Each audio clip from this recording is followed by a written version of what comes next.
जयप्रकाश गुप्ता जी झांसी से। राधे राधे महाराज जी। महाराज जी, यदि पत्नी भक्ति भाली हो और उसका पुण्य पति को मिलता है या नहीं, और पति भक्ति भाव वाला हो तो पत्नी को मिलता है? आपने पाणी ग्रहण किया है। जो पति होता है ऐसे होता है, पति का हाथ नीचे होता है और पत्नी का हाथ ऊपर। उसे पाणी ग्रहण संस्कार कहते हैं विवाह को। मतलब आज से मैं आपका सारा भार लेता हूं, अर्धांगिनी कही गई है। तो यदि पत्नी जब तक व्रत संयम नियम आदि कर रही है और पति मनमानी आचरण कर रहा है तो पति की दुर्गति होगी और पत्नी को परम कल्याण होगा।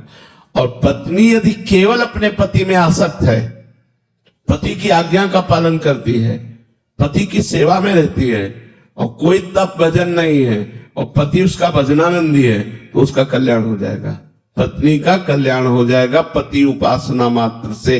पर पति भगवत भजन करने वाला हो तो पति यदि तीर्थ गया है, पत्नी ने सारी तैयारी कर दी है उनकी, अब वो तीर्थ यात्रा करके आएंगे तो आधा फल पत्नी को अपने आप प्राप्त हो जाएगा। लेकिन पत्नी यदि तीर्थ गई है और पति विषयी है तो कुछ नहीं प्राप्त होने वाला है। पति ऐसे है, ये धर्म शास्त्रों का निर्णय है। पत्नी को ज्यादा फायदा है महाराज जी। तो उसने अपना जीवन दे दिया ना आपको। आप उसके घर जाते हैं क्या? वो आपके घर आती है अपने परिवार को छोड़ करके और अपना पूरा जीवन दे दिया, तन मन प्राण सर्वस्व समर्पित करके आपकी सुख के लिए लग गई। तो आप ही पाणी ग्रहण के सारा भार आपको निर्वाह करना पड़ेगा। इसलिए दोनों में से कोई एक भी अगर लग जाता है अध्यात्म मार्ग में तो बहुत बार देखा गया है, तो मतलब वो दूसरा जो दूसरे भाव वाला होता है, पति अगर लगा है तो पत्नी भी उस मार्ग पे चलना शुरू कर देती है, पत्नी लगी है तो पति भी। ये बहुत बार देखा गया। हाँ, संग का तो प्रभाव पड़ता ही है, पर कभी कभी विपरीत भी होते हैं। कई ऐसे भक्त आए हैं जो बताया, मतलब उनकी स्त्री स्वरूप में वो भक्त है, तो उन्होंने बताया कि हमारे सास ससुर और पति सब मांस खाते हैं। अब वो वैष्णव है तो बहुत समस्या आती है महाराज जी कैसे। तो ऐसे परिवार भी मिल जाते हैं जो भक्ति रहित होते हैं और बिटिया भक्ति वाली होती है, तो वहां उसको बड़ी समस्याएं होती हैं। और कई ऐसे पति मिले कि हम तो भक्ति में चलना चाहते पर हमारी पत्नी सहयोग नहीं देती खान पान व्यवहार आदि में। तो बड़े वो कृपा पात्र गृहस्थ है जो पति पत्नी दोनों मिलकर भगवान के मार्ग में चलते हैं, भगवान की आराधना करते। बहुत धन्यवाद का पात्र है वो परिवार जो सब कोई मिलकर भजन करता है, सब कोई कीर्तन आरती पूजा और एक व्यवहार है। और अलग अलग व्यवहार में थोड़ा प्रतिकूलता तो होती है। अब मान लो उसका पति है और वो प्रतिकूल आचरण करने वाला है तो पत्नी को तो उसके सेवा में रहना है और सारी की सारी भक्ति की प्रतिकूलता उसको मिलेगी।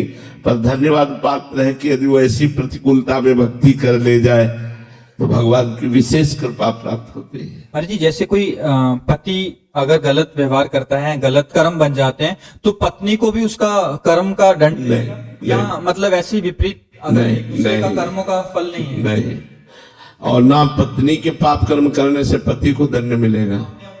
पाप कर्म का अपना अपना है। पूर्ण धर्म कर्म के लिए वो धर्मिणी कही गई है, धर्म सहचारिणी कही गई है पत्नी को। जो है ना, कहते हैं ना कि हमारी धर्म पत्नी है, धर्म पत्नी। धर्म से युक्त, अगर आप अधर्म करते हो तो आप भोगी हो, वो पाप करती तो वो भोगे।